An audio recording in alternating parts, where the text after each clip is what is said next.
Zippity-doo-dah, zippity-day, my oh my, what a wonderful day. Happy Tuesday, 9th day of March, 2021. Wake Up Wenatchee Valley has safely arrived on the air in high definition and stereophonic sound. Yeah, we're on the cutting edge of something anyway. I'm Dan Kuntz, your host. Good stuff for you today. Beautiful morning, quite a bit of sunshine, 30 degrees. Had a gorgeous sunrise about a half an hour ago. Days are getting longer. We're getting about 2.5 extra hours of daylight a day as we can see spring. It's coming. We need it. We could use it. We earn our nice weather around here by having to slog our way through the winter. But all in all, it's been pretty mild winter, all things considered. Forecast details are coming up. Very excited for the second half of the program. Luke Davies, the administrator for the Chelan-Douglas Health District, will be joining me. We had a fascinating conversation. We taped it yesterday morning. Going to air it for you today.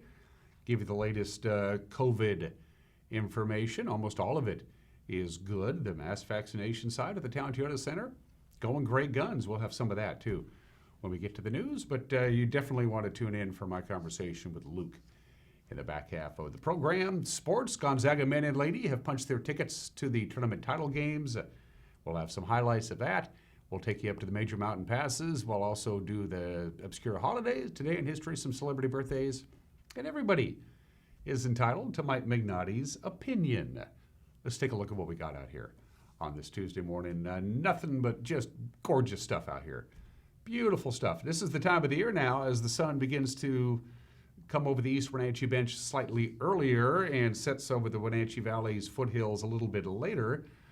The East Wenatchee side of the river starts getting bathed in sunlight. Now remember, it was only like 10 days ago where the sun, the angle of the sun and the time of the year, Wenatchee would be bathed in sunlight, but East Wenatchee would be in the shadow of Badger Mountain. But now East Wenatchee is starting to see a little bit of that morning sun on this Tuesday. Gorgeous day today. A little on the chilly side yesterday. Our high and low on Monday was 46 and 27. Our normal high and low is 50 and 33, but the days are getting longer. 11 hours and 33 minutes of daylight. As a matter of fact, today we had 11 and a half hours of daylight yesterday. Upper level ridges this time of the year are beautiful because it keeps all the bad weather away, and we're going to have an upper level ridge that's already starting to work its way into the region. Going to be hanging around right on into the weekend. We like that. Good morning, Wenatchee Valley.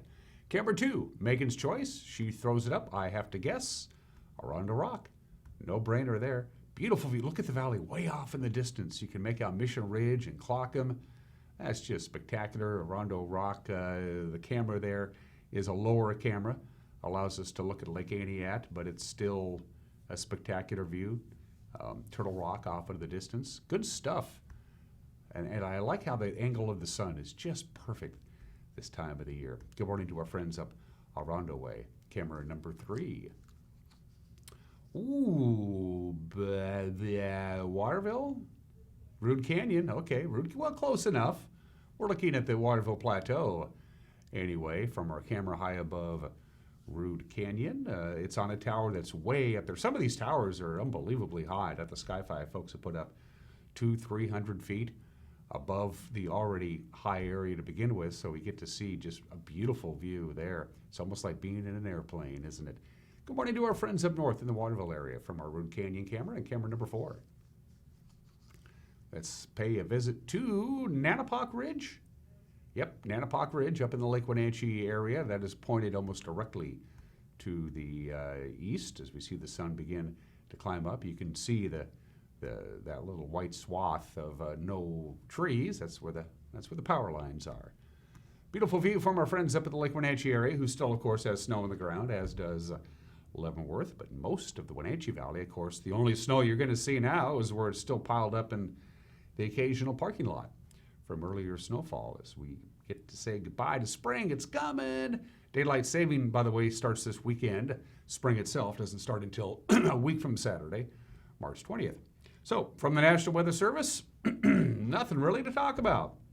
Still a few more passing clouds. We're going to have a little bit more sunshine today than we had yesterday. We're expected to get up to right around 50 or 51, slightly warmer than we had yesterday. It was a cool start to the day yesterday. We were down to 27 degrees at this time on Monday. A little bit warmer right now. 31 for the overnight low tonight. Sunshine, sunshine, sunshine, sunshine. just go, go, go, go. Again, there's going to be an upper level ridge, and that's what we like. It's going to be the dominating feature of the weather through at least Monday of next week. Saturday looks spectacular. Oh man, the golf course beckons. Golf courses, almost all of them are now open. I know the Highland are open for the season on Monday, so now it's time to dust off the sticks and go out and whack that white little golf ball around, or just get out and enjoy the early spring kind of weather that we're having, although it is still officially winter. All things considered, clear skies, sunshine, looking good right through the weekend. I like that. Mountain passes, about as good as it can get.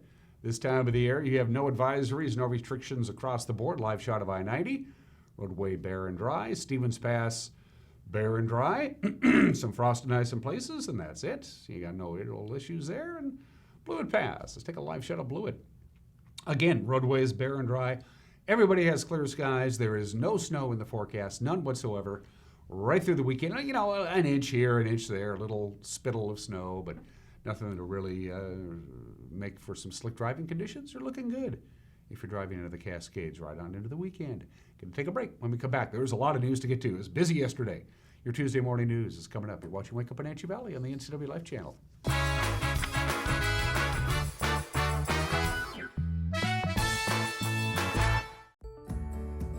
Having a relationship with your pediatrician is so important. Feeling that sense of trust, that is priceless. I tell everybody about CBCH. I love it there. When I make an appointment, I don't have to take an entire day off. As a working mom, my life is really busy. Family time is everything. That's what we all work towards. And I feel like CBCH respects that.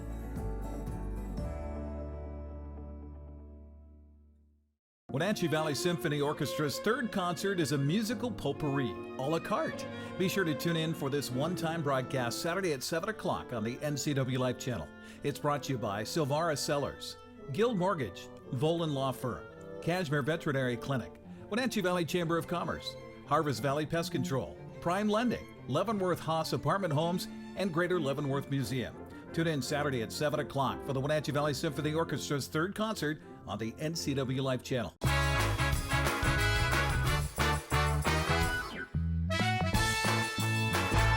8 minutes after the hour, a couple of high clouds floating around out there. We're at 30 degrees. We're going to be right around the 50-degree mark, just about normal for this time of year, with a mixture of clouds and sun, but mostly sunny, and then pretty much nothing but sunshine right through Monday of next week. And here are your headlines. A former Wenatchee television executive pleaded guilty Monday in a child sexual abuse case that dates back more than 20 years. Lonnie K. England entered a plea in Chelan County Court to 2 counts of first-degree child molestation. England admitted to sexually abusing the victim beginning in 1998 when she was 7 years old. He was scheduled to go to trial this week before Judge Kristen Ferreira on many more serious counts that date back to 2017, including child rape and incest, but instead he struck a plea agreement that could lead to 7.5 years in prison. England, who's 56 years old, formerly was the general manager of Apple Valley TV. He was jailed immediately after his plea yesterday morning. He faces sentencing on April 29th. Driving under the influence and vehicular assault charges are likely against a Wenatchee man who police say ran a stop sign into Washington Street Saturday night and subsequently T-boned a Chevrolet Suburban, causing it to roll. Police Captain Edgar Reinfeld said the occupants of the Suburban suffered minor injuries. Now, according to Reinfeld, at about 8:30 on Saturday night, 30-year-old Kyle Scott Van Horn was driving south on Wilson Street in a 2012 Chevrolet Silverado pickup, and he failed to stop at the intersection of Wilson and Washington, and he hit the Suburban, which ended up on its side on the sidewalk. In addition to Wenatchee Police, Chelan County Fire District Number 1 and Ballard Ambulance responded to the wreck. Local police are seeking charges against an Everett man who allegedly advertised drugs for sale on Snapchat and then tried to peddle them in the Wenatchee area. 22-year-old John Hagel Jackson is suspected of using the social media app to offer cocaine, psilocybin mushrooms, and illicit painkillers for sale. He allegedly told Snapchat contacts that he was on his way to Wenatchee and, well, to place their orders. A Wenatchee police detective arranged a sting. Jackson was arrested on Friday. When he arrived at the agreed meeting place in Wenatchee, police say he admitted to the crime. He was transporting, according to the police, cocaine, psilocybin, cannabis, and Percocet in large quantities, as well as a stolen pistol. Criminal charges have yet to be filed. A 54-year-old Winthrop man was arrested on first-degree robbery and felony harassment charges Sunday after allegedly threatening two men with a knife and stealing a camera. Okanagan County Sheriff Tony Hawley said the two men were documenting the legal harvest of a roadkill deer near Peregrine Lake State Park just before 3 in the afternoon when Jan Baggy pulled up, exited his Dodge holding a knife. Hawley said the two men had taken the deer to the wildlife area where one was harvesting it and the other was taking photos. Now, after Baggy reportedly came at them with a knife, one of the men ran down a hill into a snowy field while the other fell while backing away. Hawley said while Baggy held the knife above his head, the man on the ground took a picture of him. Baggy allegedly demanded the camera, threatened to kill the man and his two children who were in his vehicle. Hawley said the man threw Baggy the camera, who later returned the camera to the man before driving away. Baggy was later arrested at his home. Soap Lake police officers were able to defuse a potentially volatile situation on Monday morning while dealing with an armed man outside the police station. Soap Lake Police Chief Ryan Cox reported seeing a screaming man at about 11:45 in the morning running in a field across from the police station to an area between City Hall and the station. That's where he apparently fell down. Cox said he saw the man holding an open pocket knife in his lap. Sergeant Spencer Nolf and Officer Brian Johnson responded and used their crisis intervention training to calm the man down. After about 30 minutes of talking with the man, they removed two knives from his possession, and they transported him to Samaritan Hospital in Moses Lake for a mental health evaluation. The state-run mass vaccination site at the Toyota Center is going to close to the public for a few hours this week. The idea is so they can provide COVID vaccines exclusively to those who teach and care for kids. These special clinics will go on all day tomorrow and then again from 2 to 5 p.m. on Friday. The State Department of Health says those hours will be dedicated solely to vaccinating educators in pre-K through 12th grade, school staff members, and child care providers. Now, those groups became eligible for vaccines under Governor Jay Inslee's orders just about a week ago. The Wenatchee site so far has given out almost 23,000 doses of the Pfizer vaccine. As of this week, 100,000 doses have been given out through the state's 4 mass inoculation sites, including Wenatchee there in Kennewick, Ridgefield, and Spokane. And finally this morning, a new bill which would reform the way local health districts do business. Now, among other steps, it would reserve seats on local health boards for health and tribal members, healthcare providers, patients, and community representatives. Now, right now, local boards like the one that governs the Chelan-Douglas Health District include only elected officials. Back in February, a member of the Immigrant and Latinx Solidarity Group, Cecilia Aguano of Wenatchee, told the House Appropriations Committee that the bill could help take politics out of local public health decisions. I have seen how members of the Latinx community have suffered under the ineffective leadership of our local Board of Health. Members of our Board of Health disregarded the seriousness of the COVID-19 pandemic by suing Governor Inslee to end the state of emergency. In fact, one current Board of Health member who joined a lawsuit in her individual capacity cited not having her house cleaner, not being able to shop for clothing, and not being able to dine out as reasons for overturning the governor's mandate. This lawsuit came as major outbreaks were being reported at local fruit packing facilities.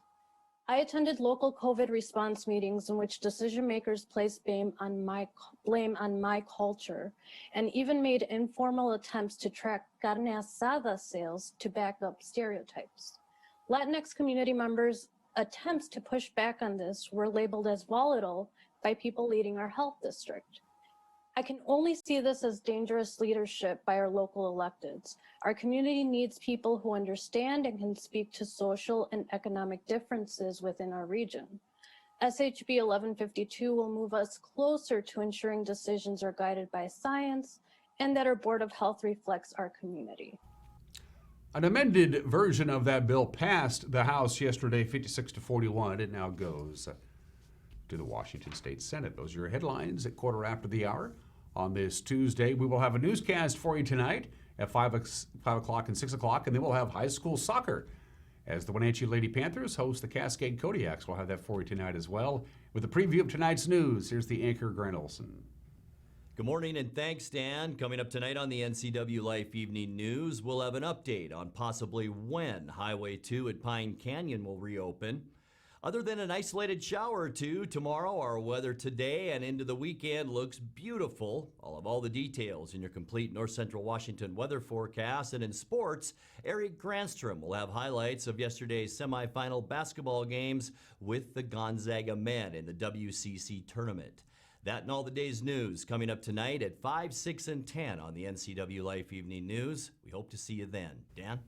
Thank you, Grant. We'd love to hear from you, our viewers, so we try to make it as easy as possible. Best way to do it is use this whole internet thing, which this whole World Wide Web thing, mark my word, is catching on. You can email us directly, news@ncwlife.com. You can use our Facebook page and use the Messenger app and drop us a line that way, or go to our homepage, ncwlife.com. We populate it on a regular basis with all the latest news headlines from North Central Washington. There's a Contact Us icon on our homepage. Going to take a break. When we come back, you don't have to wait that long for highlights for Gonzaga. The men and ladies have punched their tickets to the tournament finals in their respective divisions. Also, we'll preview a little soccer. We got the obscure holiday today in history, some celebrity birthdays. Everyone is entitled to my Benardi's opinion and my conversation with Luke Davies, the administrator of the Chelan-Douglas Health District. It's all coming up. You're watching Wake Up Wenatchee Valley on the NCW Life channel.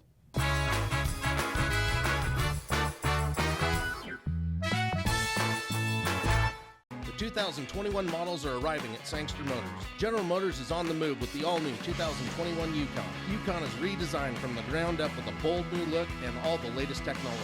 Also new is the Canyon AT4 pickup. This off-road equipped mid-size truck will challenge any rival for performance and value. Both of these models will offer Duramax diesel options for maximum power and economy. The American Challenge is game on at Sangster Motors now.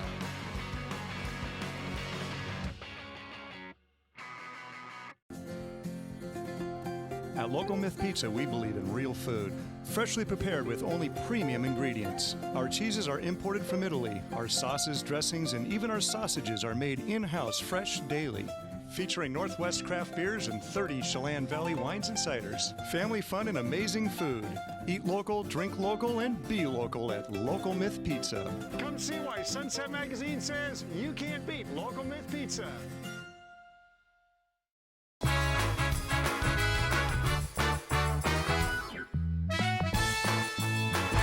Hovering right at the 30-degree mark, have been for about an hour and a half at 18 minutes after the hour on this Tuesday.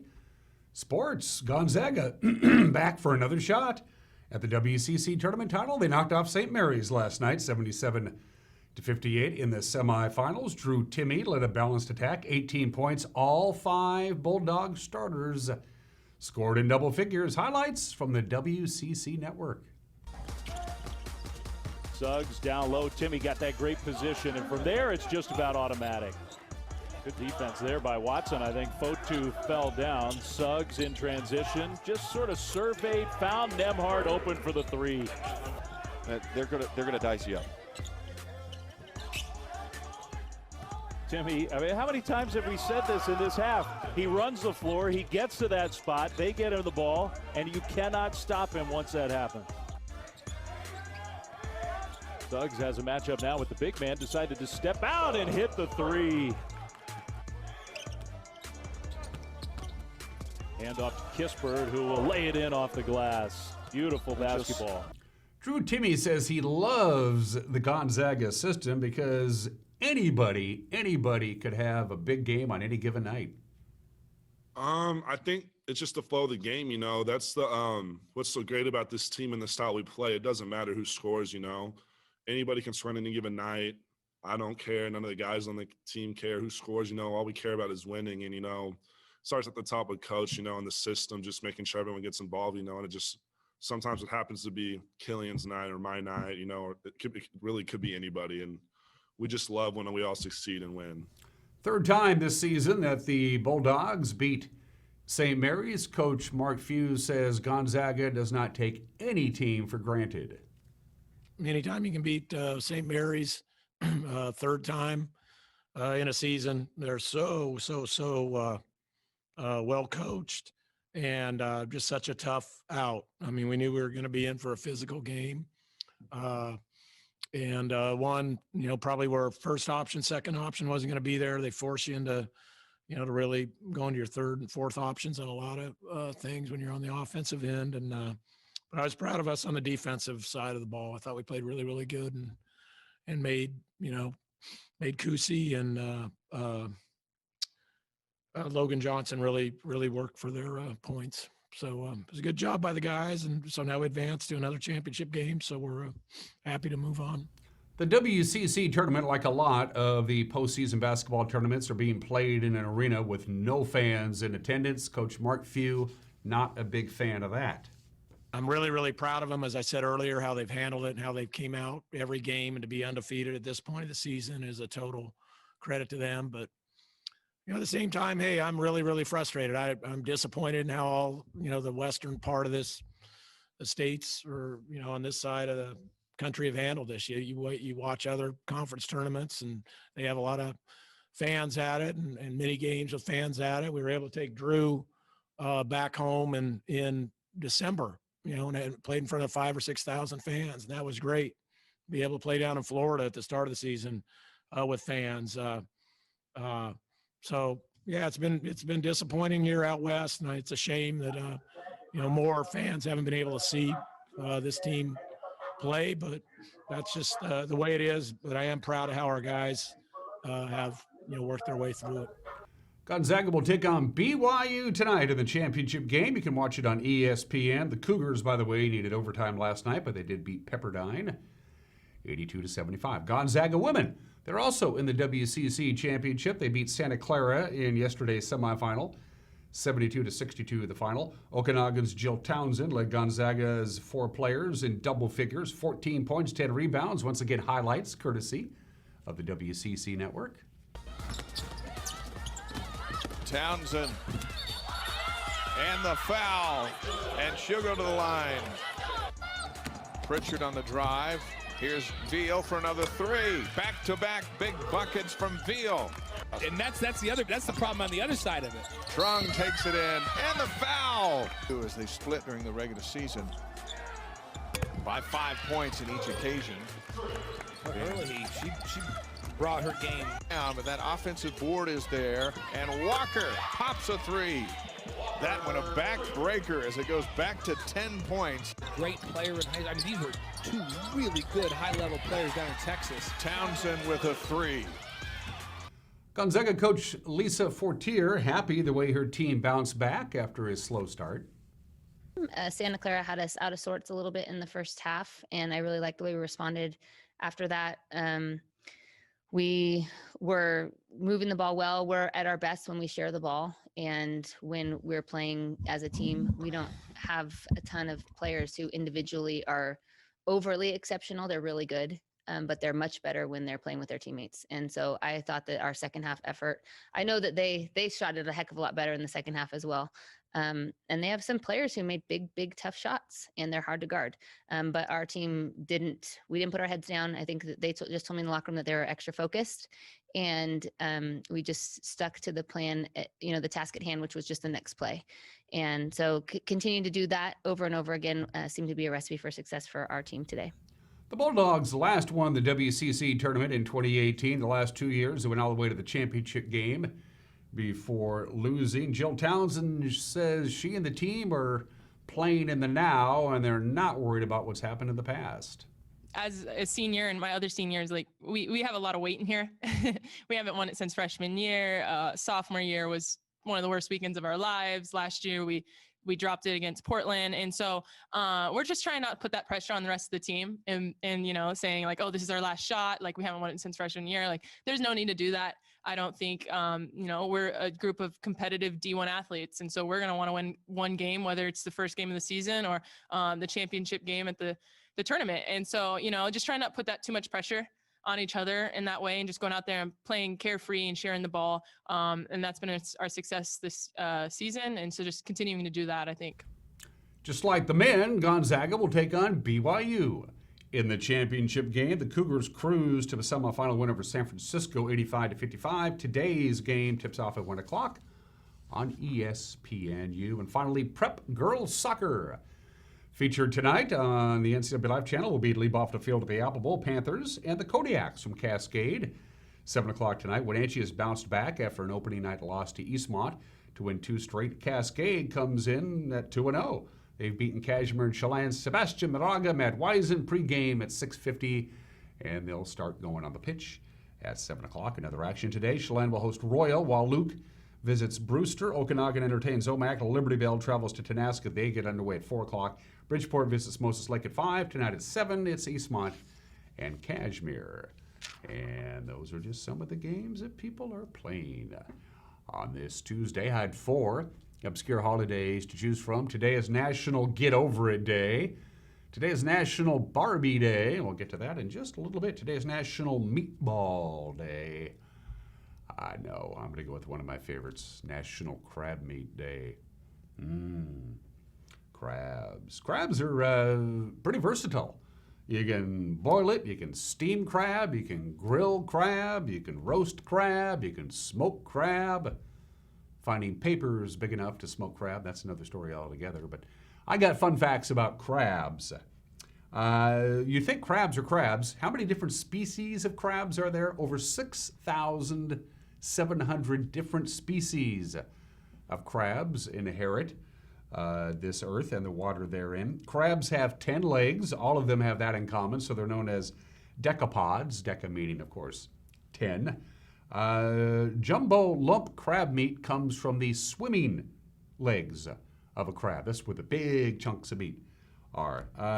Crab meat is rich in omega-3 fatty acids, so it's good for you until you dip it in butter, and you're kind of offsetting that. The world's largest crab is the Japanese spider crab, 13 feet in diameter. That's a big crab. The smallest crabs are pea crabs. They're about that big, about a half an inch big. Very hard to eat. Female crabs, by the way, can release over 2,000 eggs at one time.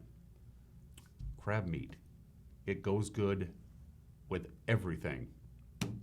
Somebody a long time ago said, what happens if we take that thing and we cook it and dip it in butter? What do we got there? Well, what you do is you got yourself a good time.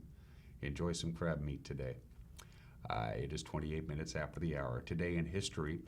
That is what's left or was left of Columbus, New Mexico. March 19th, 1916. That would make it 105 years ago today.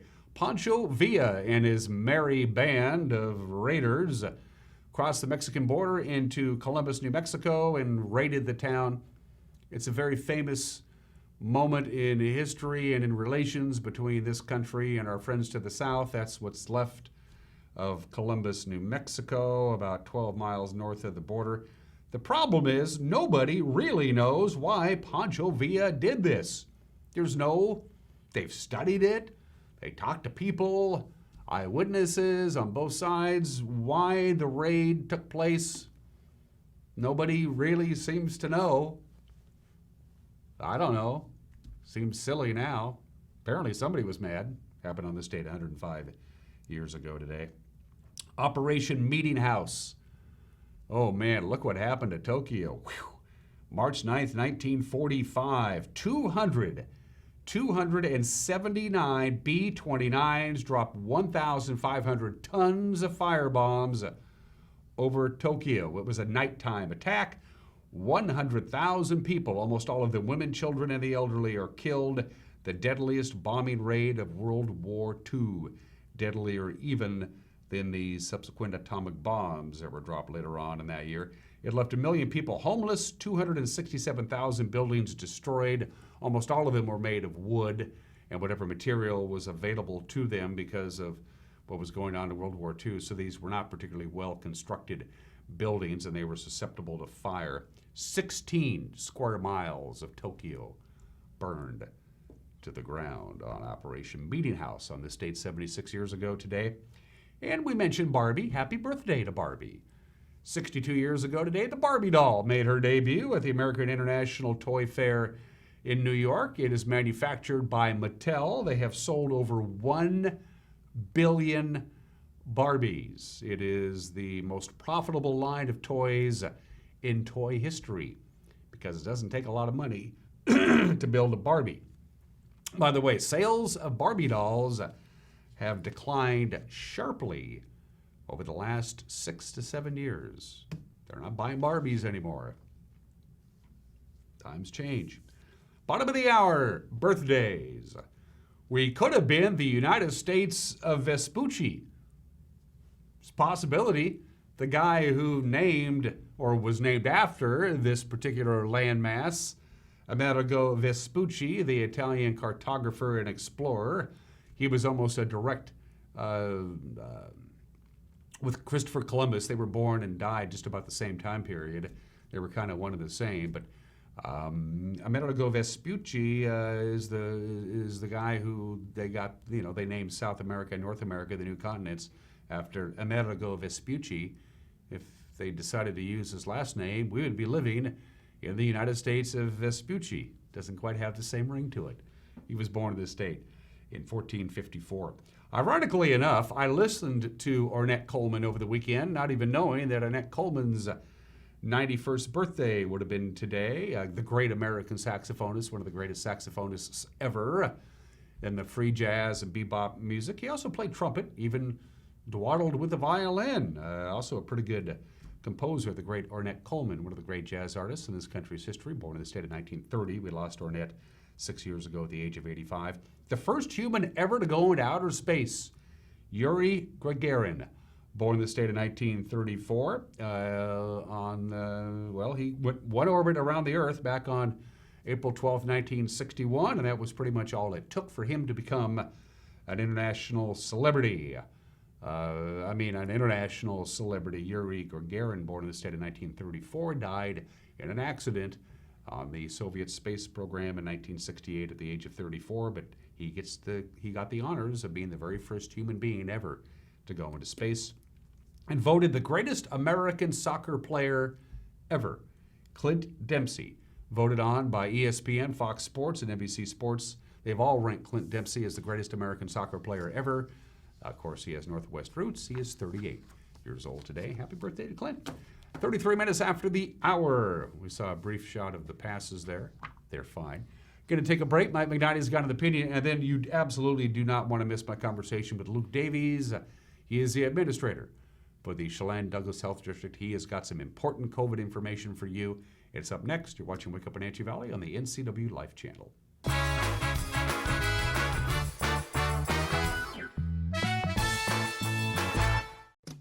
Are you ready to freshen up your home? Boswell's expansive 2-story showroom is filled with high-quality furniture that's always discounted to give you their best price every day. Boswell's is receiving new furniture deliveries each week, so you'll be sure to find just what you need for your home without the wait. Complimentary design assistance and free local delivery. Superior customer service and the best value for your money. Start at Boswell's on Easy Street.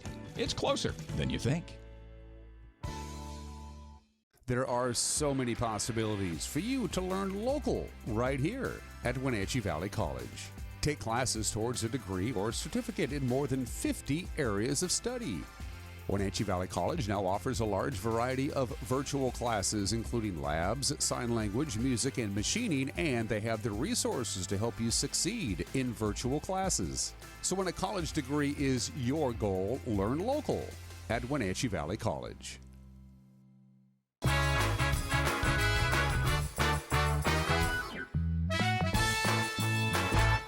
This is Mike Mad Dog McKnight, and everybody's entitled to my opinion. Now, when I was a cop in Wenatchee for 20 years, I have to admit, I'm a junkie for TV shows, was then, am now. TV shows and movies. I have seen every episode of Hill Street Blues, every episode of Law & Order, Blue Bloods, and NYPD Blue. Now, I've watched these things so often that my wife thinks I'm demented. And the one thing I've noticed about all these shows, the one common denominator is that it is incredibly easy to handcuff people on TV. I don't care what the bad guy is doing, fighting, running. As soon as they're tackled or thrown to the ground or pushed against a fence, their hands immediately go behind their back. And then the cuffs are applied effortlessly. It's like a miracle. Too bad it wasn't like that in real life. Shit. This is Mike Mad Dog McNally, and that's my opinion.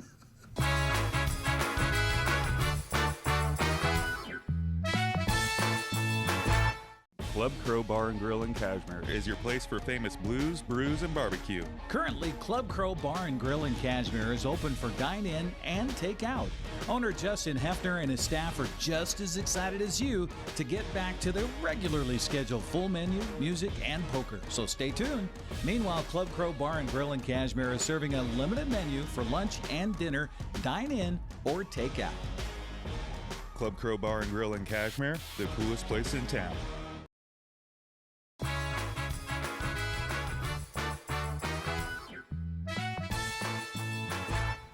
Welcome back to Wake Up Wenatchee Valley. My guest, I finally get to have him on this program. He's been a little busy lately, Luke has. He's got some gig, health department something or other. He's actually the administrator of the Chelan-Douglas Health District. And it took an act of Congress, but we got Luke Davies to come on the show. Yeah, thanks, Dan, for having me on. It's I really good to appreciate have it. you here. You're a first-timer. Before we dive into some pretty heavy-duty COVID stuff, mostly positive numbers, we got some good news to pass along to our viewers. A little something about Luke. Introduce yourself to our television family, if you don't mind. Yeah, so I grew up in the area. I'm a Rondo native, and I've been working in public health for the last about 15 years, working around the world doing global health work and going back to school and doing that kind of stuff. And so now I'm back here doing the health administrator position and looking forward to continuing on my journey. Before COVID, a year ago or so at this time, people associated the health district was birth and death certificates and the people who inspect your restaurant, and that was about it. You know, as far as a very low profile, boy, that has changed, hasn't it? Yeah, I mean, public health is a really dynamic field, and there are a lot of different components of what goes into public health programs and meeting the needs of the community. And I think one of the things that, you know, when everything's going well, people wonder, why do we need public health? But when stuff starts to get really rough and you have something like COVID-19, a pandemic, an epidemic, or like toxic spill, anything that's related to public health crisis, that's when you go, oh, you know what? We really need these guys. This is really important. So we're in one of those moments. And so, you know, my staff has really stepped up in trying to make sure that we can deliver what we need to in order to get everybody back healthy and get our businesses open again and get our community back on track. And we're on a pretty good run right now. Back in November, the numbers were terribly sobering to the point where are we ever going to get past this? But as we get the weekly thermographics, the numbers keep dropping and dropping and dropping. Number of cases per 100,000 over the last 2 weeks has been dropping substantially. Mm-hmm. You credit that to fill in the blank, Luke. So a large part of it is everyone being able to continue with their mask wearing, the social distancing. You know, every different modality that we have in terms of preventing the spread of COVID-19 is really effective in dropping the number of cases. We also saw with that big spike, a lot of people got infected, and they have kind of this momentary protection right now. And so as it kind of went through an entire population, we're starting to see the decrease now. But one of the things that we're really concerned about with the variants B117 and others is that there's possibility for reinfection. And so we're just really asking people to be really diligent, you know, before they get their vaccine and even after they get their vaccine, to continue wearing masks and continue social distancing so we can see those numbers continue to drop. Is that a concern of yours in your line of work? Either A, I got vaccinated, so now I'm immune, or I had COVID, and now I'm immune, so I can 86 the mask, and I can go back to life as normal. Is that, you don't want that to happen, do you? No, right now what we're seeing is that a lot of, even though the vaccines will reduce the amount of viral load, the virus that's being produced and being spread by about 75%, there's still enough to reinfect or to infect individuals. And so we're working really hard to make sure that people still need to keep the message of wearing the masks to try to interrupt the disease. And so, anytime you're doing a job or anytime you're trying to do something, you want to use every tool at your disposal to keep those numbers down. So we're just really requesting that people continue to use all the modalities. This morning, the last number I saw for the Town Toyota Center mass vaccination site was a little over 22,000 vaccinations. Is that an accurate number? And that was just the Town Toyota site, not counting the other providers of the vaccine in the North Central Washington area. Is that about a correct number? Yeah, that's correct. And that includes first and second doses. And so as we move forward, we're getting about between 10,000 to 15,000 doses each week. And as we hit that kind of 6-week period, we have about 10,000 people who've got their first and second dose, and now we're starting to get back into that group where we're starting to initiate everybody in their first dose again. The governor has opened the doors for more and more people to become eligible. The most recent is child care providers. Teachers are on board on this now. So we're seeing more and more people become eligible regardless of their either underlying health care or their age.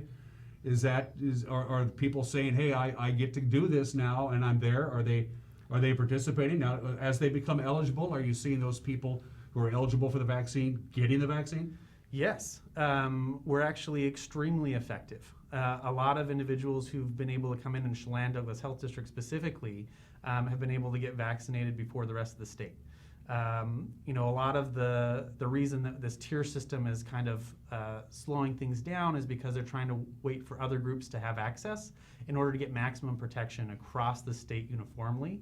But right now we're getting to the point where, this week we're able to get through the vast majority of the teachers in our area. We're doing teacher days at the Town Toyota Center, where we're getting them all signed up and getting them pre-registered to come in, which is extremely exciting, and it's a pretty celebratory mood. But as we move forward, we're going to run into some issues kind of next week, trying to make sure that we get people in that 1B1 category. And so we really just encourage everybody who maybe has been kind of holding off a bit, maybe they're waiting for something, the Johnson & Johnson or something. Our recommendation is the best vaccine is the one that you can get now. And so we're really supporting individuals to get into the Town Toyota Center within the next 2 weeks before we shift to that 1B2 tier in order to kind of beat the rush of individuals who are coming in with that group. The Johnson & Johnson vaccine is a one and done as opposed to the Pfizer and the Moderna, which was a two vaccine thing. Is this Johnson & Johnson thing, is this a game changer when it comes to vaccines? It is. It's an incredibly effective vaccine. It's an adenovirus vaccine. So it's an older technology when we compare it to the Pfizer and Moderna. And even though you see, 75% efficacy, when you compare it to other flu vaccines, that kind of stuff, usually we're hoping that we get 50% efficacy each year with the flu vaccine. So it's a really, really good vaccine, and you only have to have one dose of it, which makes it really positive. So, the vaccines that have come out so quickly this last year have been just, really incredible for science in general, that we've been able to produce them and develop them, produce them at scale. And so we're really excited to be able to bring these on and get them to everybody. And, but we have some pharmacies that are going to be getting them this week and next week. We have some federal partners who may be getting them this week and next week. But for the most part, we won't see them largely available until after April 1st. Does the Johnson & Johnson vaccine have the same storage issues that the Moderna and the Pfizer and Moderna had, that they had to be kept super cold? Or does the same deal with the storage concerns with the Johnson & Johnson? Or it still has some cold chain, but it can be refrigerated fairly easily. Every pharmacy, every even EMS, paramedic groups can store this fairly quickly. The cold chain is not as intensive. And so in terms of a one dose, very effective vaccine, being able to get it out into the community, it's going to really be able to have our providers be very flexible and very dynamic in being able to deliver this to people wherever they are within our 2-county region. And the J&J vaccine seems to be fairly effective against some of these new variants that we've seen? It's still effective. It was coming out and doing its testing when the variants were coming in. And so Pfizer and Moderna, when they were doing their efficacy testing, they were done before a lot of these variants were showing up. And so I think that some of the numbers that I was looking at is that without the variants, it's still 85%. With the variants, it's around 75%. And so it's still pretty protective. So it started out with 65 and older, underlying health conditions, and of course people on the front lines, physicians, nurses, what have you. And they transitioned to the next group of people, multi-generational households, and then on down the line. Who do you anticipate now that with childcare, people who work in childcare are now eligible to go to the front of the line for vaccines? Who do you anticipate would be the next group of individuals from a professional standpoint? This is what I do for a living, so I get to be next in line. Any idea who's next? Yeah, so on March 22nd, the state is going to be opening it up to essential workers. And that's going to include individuals like people who are working at our PUDs, people working in city, county government, localities, people like our Link Transit individuals, people who are holding these essential positions to be able to have our society functioning day to day. And so, we're working right now with all of our providers to go through and prioritize and reach out to these different groups to make sure that they're being engaged and that they're given an opportunity to come in and get the vaccine when it's available. So we're doing our advanced planning for that March 22nd date to just really open it up. It's also going to include H2A workers, ag workers in general, make sure that we keep our food supply safe and that we're supporting our farmers and our ag workers as they move into this next phase. The group that you mentioned, PUDs and things like that, is this something that you're coordinated with the employers to make sure the employees that are eligible are getting it, or are they just sending the employees to the website, the Face Finder, and getting yourself eligible, getting signed up that way? How does that work communication-wise with the big employers whose employees are now going to be eligible? So for large, complex public health interventions, you want to find any efficiency you can. So a lot of what we're doing with the different essential worker groups, so if it's a farm or if it's like a PUD, we send them the information, and if they're able to and their employees are willing, we ask them to organize them, get us lists so that we can plan out what numbers we're going to be doing throughout the week. And then anyone who doesn't get hit with that initial one, right, we make sure that they have the information that they can sign up themselves moving forward in order to get the vaccines. The more the barrier when it comes to herd immunity, and yet there is a sizable group of people out there, Luke, who just say, I will not get the vaccine. You're not going to stick a needle in my arm. I don't care what you say. What's your message to those people from a public health standpoint? If they really should get the vaccine, if they're eligible, they should get it. Yeah, the biggest thing with vaccine hesitancy is education, giving people the opportunity to see what really needs to happen. What are the risks if we don't get the vaccine? I think, I think back to polio, and one of my great aunts, had polio when she was a child, and when you talk to individuals who have had polio or grew up with it, and you ask them, if you had a chance of getting a vaccine or getting polio again, which one would you do? And almost every single time they say, I'm going to get the vaccine. And one of the things that we're seeing with COVID-19 specifically is this long-term, what individuals have been calling long haulers, or long-term COVID sequelae, which is people who had COVID, they may have had it moderately or severe, maybe needing hospitalization, maybe not, and now they have long-term health effects that are affecting them 9, 10, 12 months down the line, where they're needing to see respiratory therapists, they're unable to do their daily lives, and it's affecting everyone from ages 18 on up. It's much more severe in older populations. We're seeing more of it with them, but it's something that even right now we're starting to track. And if you think about, do I want long-term lung damage or heart damage versus getting a vaccine that has been proven to be fairly safe with the populations who've gotten it so far, that's a calculus that people need to make themselves. So people have the right to say no. We want to make sure that we're not coercing anyone to get the vaccine. It's not something that we do in public health. But we want to make sure that they have the information that they need in order to get the vaccine, protect themselves, and protect their families. All in all, I haven't seen logistically how this mass vaccination side at the Town Toyota Center is going. I am incredibly impressed.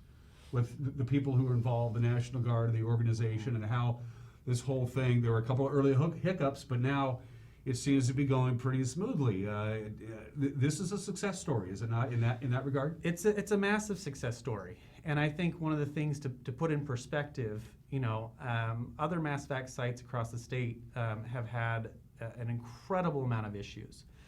Individuals coming up and throwing rocks, having to be shut down for multiple days, not getting enough boosters, getting them out. It's no small thing when I state that we are running the model for mass vaccination, not only for Washington State, but across the country. We've been getting attention from CDC, we've been getting attention from different states, and they've been, going, what are you doing? How are you making this different? And the simplest answer I have is partnership and local teamwork. We worked really closely with the Town Toyota Center, with Confluence Health, Lifeline EMS, as well as the Department of Health and National Guard and all of our partners down there, to be able to have an extremely efficient and smooth running operation. We pulled in for our incident management team. We pulled in people from Chelan Fire District, Leavenworth Fire. They've been instrumental in being able to help us put this thing together in a way that makes sense for our population and is relatively smooth and painless. Well, a lot of people have decided to call the Wenatchee Valley home because of its outstanding healthcare facilities and professional healthcare people that they have here. Are we a bit of a petri dish in this regard, is that we have an older population but a centralized healthcare with Confluence Health and Columbia Valley Community Health, so maybe we had a little bit of a leg up as opposed to other communities in that regard? We do. We are a unique situation. We've got really great partners here, and it's rare to have a group like Confluence Health who's kind of in your backyard, who's willing to step up and take on a load like this. And so, but you look across the state, and there's Kaiser Permanente, there's Swedish, there's all these other very large HMOs who can do something very similar, and a lot of them are doing mass vaccination within their clinics or partnering with different groups. I think the thing that's so unique about us here is just how tightly we work with our local health jurisdiction, with Chelan-Douglas Health District, myself, and with them to make sure that we are delivering top-notch services. A couple more questions for Luke Davies, and we'll cut him loose because he's a busy guy. How's morale around the office? How's your staff doing with all of this going on? This must be very not only chaotic but stressful for your people. They're extremely exhausted. They've been doing this now for more than 12 months. It's been absolutely brutal, especially initially with the situation last spring and summer. There were no resources.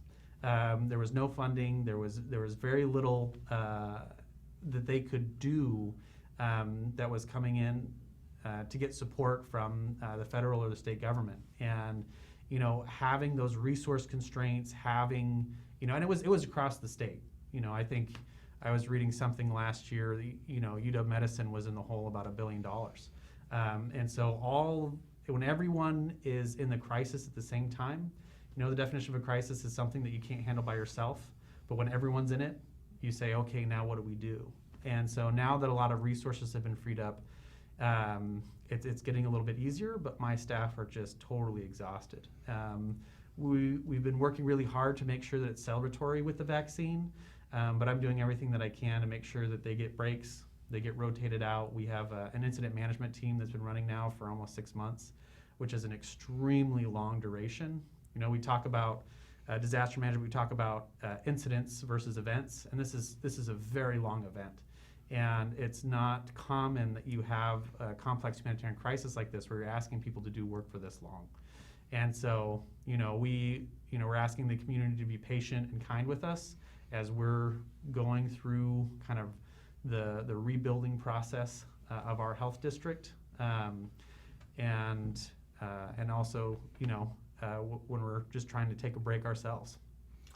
Luke, I'm going to give you the last word here, then we'll cut you loose. Not a general question. I'll just let you wrap up our conversation with any message that you have for the viewers of the NCW Life channel and the people of North Central Washington as we move forward in fighting COVID-19. I'll let you have the final word, Luke.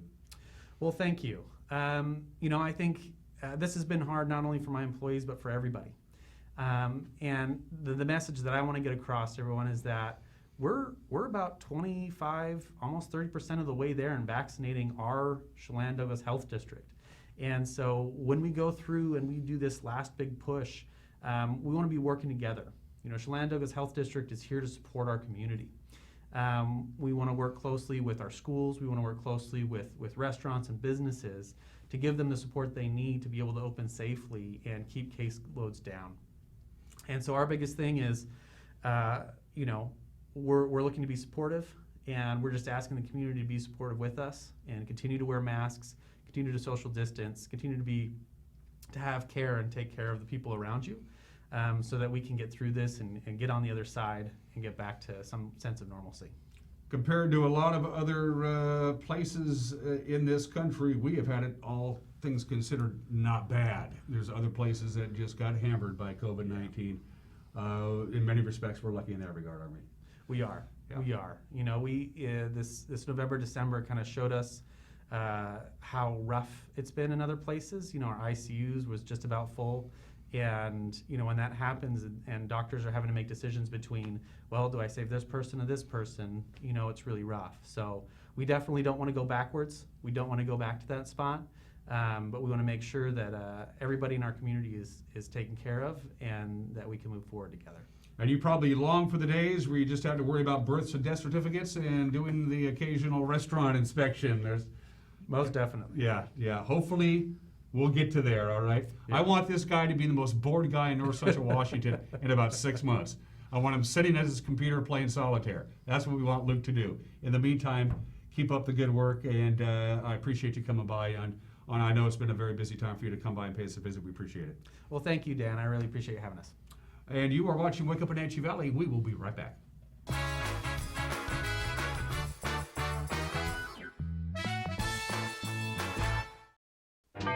Boating in the Wenatchee Valley starts at Bob File Boats and Motors. Now you can fish like a pro without breaking the bank thanks to the ProMag aluminum fishing boat by Smokercraft.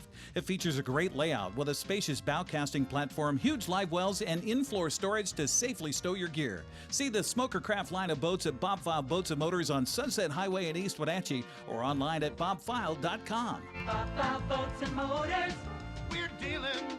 Bob File's gonna make you smile.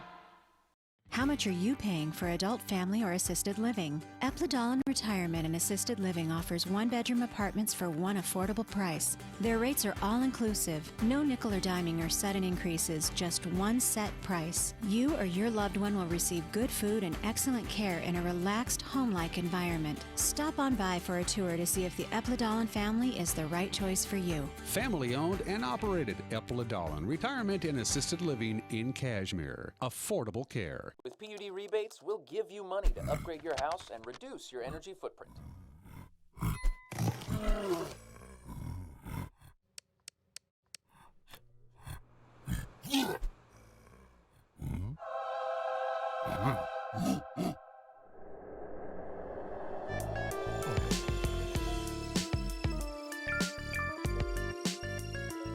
The rebates are real. Visit conservationmakessense.org to learn more.